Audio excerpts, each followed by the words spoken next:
if we do it, we will never lose the midterms and we will never lose the general election. All right, folks, I want to bring to your attention a true red alert moment which just happened. Donald Trump just wrapped up his press conference with Viktor Orban, the wildly illiberal prime minister of Hungary, who also happens to be an inspiration for Trump and J.D. Vance and other Republican Party leaders. During that press conference, Trump doubled down on his demand for Republicans to abolish the filibuster. And part of his rationale, and he just flat out admits it on camera, is that if they get rid of the filibuster, they can rig elections such that Democrats can never win, which is something that Viktor Orban has effectively done to his opposition party in Hungary. This is a shocking moment that we have to talk about in a true mask-off situation. But before we unpack all that, if you end up liking this video and you want to support the channel, please be sure to hit the like, subscribe, and alert bells before you go.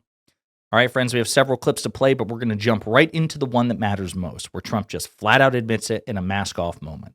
The Democrats will do this. So if the Democrats are going to do it, I'm saying Republicans should do it before they get a chance. It's very simple. And if we do it, we will never lose the midterms and we will never lose the general election because we will have produced so many different things for our people, for the country, that it would be impossible to lose an election. So again, he just flat out admits it. You get rid of the filibuster, we can change the system, we can change the rules, we can change the country such that it would be impossible for Republicans to lose the midterms, 2028, or any other presidential election. We can lock the Democratic Party out of power. Now, Trump has signaled that that is his goal throughout previous demands and pleas for the Republicans to abolish the filibuster. But what makes this even more alarming is he's not only flat out saying it, he's saying it right beside a person who has effectively done that to his own opposition party, right? So it just magnifies the threat tenfold. He's being more explicit about it, and he's got the guy who basically wrote the playbook, or at least one version of the playbook, along with Vladimir Putin and others. And so I want to play some other clips surrounding the filibuster, and then I will remind you of what Viktor Orban, the guy to Trump's right, has done to his own country, what Trump wants to do to the United States. Yeah, please. You spoke to Republican senators. They do not seem interested right now in getting rid of the filibuster. That's too bad. They're making a big mistake. That's right. No, but they're coming my way. You're right. Wait a minute.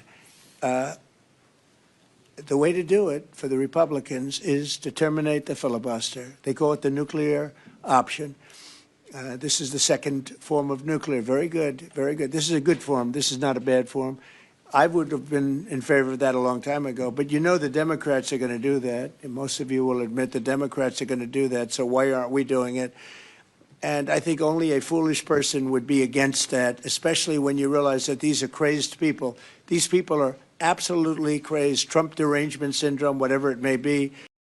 So again, just a couple of things to unpack. Trump is doubling down on his threats. He is putting up a hell of a public and private pressure campaign to try to get Republicans to flip. He has found some success. Some Republicans who were previously opposed to abolishing the filibuster now say they support Trump, or that Trump has made a compelling case, or that they're now open to it. But of course, Trump has to make more progress with dozens of more Republicans. The current Republican Senate Majority Leader, John Thune, is at least still publicly saying he has no interest in changing the filibuster rules, but that might change under a sustained pressure campaign. Again, we'll get to the proper contextualization of what Viktor Orban has done when he was in power. Again, that's what makes it so much more disturbing.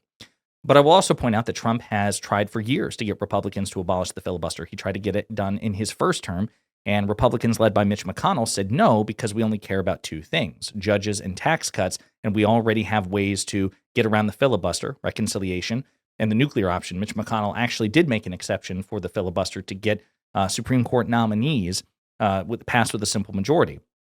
And he's like, all the other shit we don't really care about, and we're not going to take a tool off the table that we can use to stymie the Democrats' more robust, comprehensive, complex agenda. But maybe this Republican Party will capitulate because, of course, they don't have a principled commitment to the filibuster. That's what Trump is dealing with. One more clip. Here's some of the things that we'd pass if we terminated the filibuster.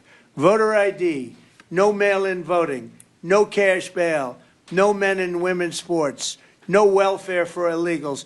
You could go on and on. This is 2 pages of things we'd do if you did that.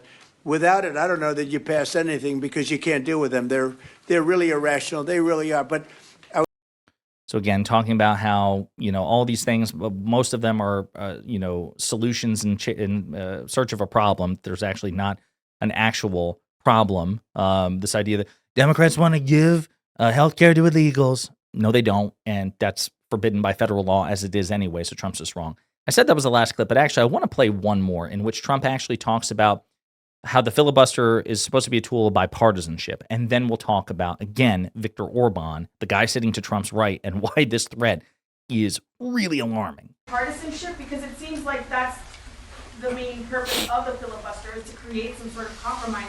So Well, it didn't work, obviously.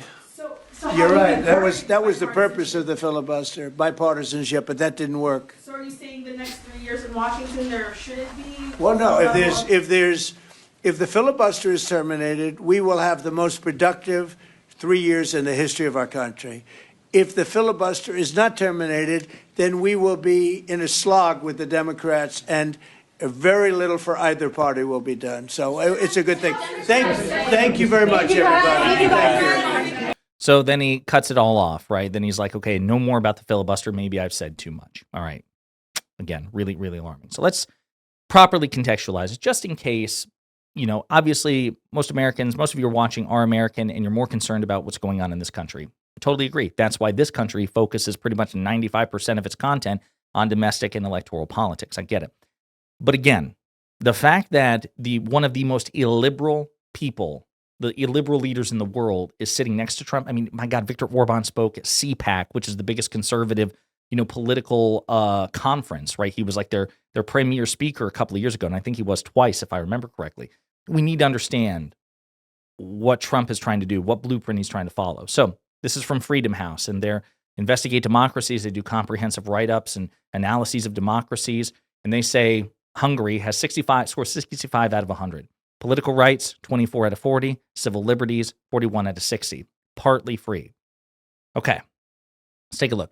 Overview. Since taking power in the 2010 elections, Prime Minister Viktor Orban's political party has pushed through constitutional and legal changes that have allowed it to consolidate control over the country's independent institutions. That's the key part. His government has passed anti-immigrant and anti-LGBT policies, as well as laws that hamper the operations of opposition groups, journalists, universities, and NGOs, non-government organizations, that are critical of the ruling party or whose perspectives that Orban otherwise finds unfavorable. Guys, is that ringing a bell? Should be ringing a fucking gong, an alarm, a klaxon should be going off. Think about this. What has Trump been doing in the past 10 months of his presidency? He's been issuing executive orders and launching investigations into journalists, universities in particular, lawyers and law firms who have represented clients that he doesn't like or whom he views as too liberal, NGOs, non-government organizations. He's talking about, investigating George Soros and Antifa and Act Blue and, whoever else. Trump is already following this playbook. And this is what Orban patented. Okay? Let's take a look. The electoral process. Was the current head of government or other chief national authority elected through free and fair elections? It scores 2 out of 4. The National Assembly elects both the president and the prime minister, meaning the democratic legitimacy of these votes rests largely on the fairness of parliamentary elections. The president's duties are mainly ceremonial, but they may influence appointments and return legislation for further consideration before signing it into law. The president is limited to a maximum of 2 terms. The 2022 parliamentary elections were deemed severely flawed by observer missions, which noted that the rules were administered to advantage Orban's party ruling coalition. In 2022, Orban's parliamentarians elected a former minister and legislator as the first woman president of Hungary. She resigned in 2024 after it emerged that she had pardoned a man convicted of covering up sexual abuse in a state-run children's home. The parliament then elected a new one, the president of the Constitutional Court, as her successor that month without the support of the opposition. The Prime Minister, Orban, holds the most executive power. He has been Prime Minister since 2010, winning re-election for the 3rd time since the flawed 2022 elections. Second question. Were the current national legislative representatives elected through free and fair elections? And so it goes, an election observation mission performed by the Organization for Security and Cooperation in Europe, Office for Democratic Institutions and Human Rights, found that the elections were well organized and professionally managed, but they failed to provide a level playing field and equality of opportunities among the candidates.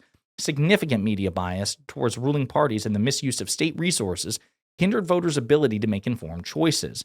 The report emphasized the lack of effective legal remedy against irregularities, as electoral authorities ruled mostly in favor of Orban's coalition, and noted several legal challenges in recent years that may have impacted the election's outcome. Human Rights Watch found that the government misused personal data in several ways to disseminate Orban's campaign messages. Other civil society organizations documented a series of attempts at electoral fraud, and independent media revealed evidence that postal ballots in Romania and Serbia were potentially tampered with by Orban allies. And it goes on and on and on like this. Are the electoral laws and framework fair? Are they implemented impartially by the relevant election management bodies? The electoral framework that was established by Orban's majority has been amended regularly based on the political interests of the ruling coalition. And since 2010, his party has redrawn constituency boundaries in its favor. In November 2024, it introduced electoral amendments that, among other things, would redraw electoral districts to reduce the number of constituencies in opposition-friendly Budapest and make it easier to request post-election vote recounts. The amendments were passed by the National Assembly in December. Electoral authorities are not independent. Members of the National Election Commission are nominated by the president and confirmed to 9-year terms by Parliament. There is no formal parliamentary debate or public consultation process to inform the selection of NVB members, and observers have raised concerns about the body's impartiality. In recent years, Orban's government has been largely successful in superseding impartiality requirements. Voters living outside Hungary are not guaranteed equal access to vote, and national minority voters have long faced systemic challenges in exercising their right to vote. In other words, that is what Donald Trump wants to do to this country. And think about it in the context of Tuesday's blue wave elections. He got his ass kicked. He recognizes he got his ass kicked. He admitted he got his ass kicked. Remember, we played the clips. We did the analyses. Publicly and privately, he told Republicans, we are losing. We're losing on the government shutdown. We just lost these elections. And Trump has been panicking about the midterms months before this. Remember, that's why he issued that order to Texas to gerrymander the maps in his favor, because he knows he can't win or suspects he can't win in a competitive election. So he's trying to make it as uncompetitive as possible. That's what Viktor Orban did. Already, we are seeing disturbing parallels between what Trump has done here in the past 9 or 10 months and what Viktor Orban has done for 15 years. And he says that on camera, outright, explicitly, with Viktor Orban himself sitting to his right. This is one of the most mask-off moments we've ever seen from Trump regarding his illiberal motivation to lock the Democrats out of power, and it is a true red alert moment. In the meantime, let me know what you think in the comments.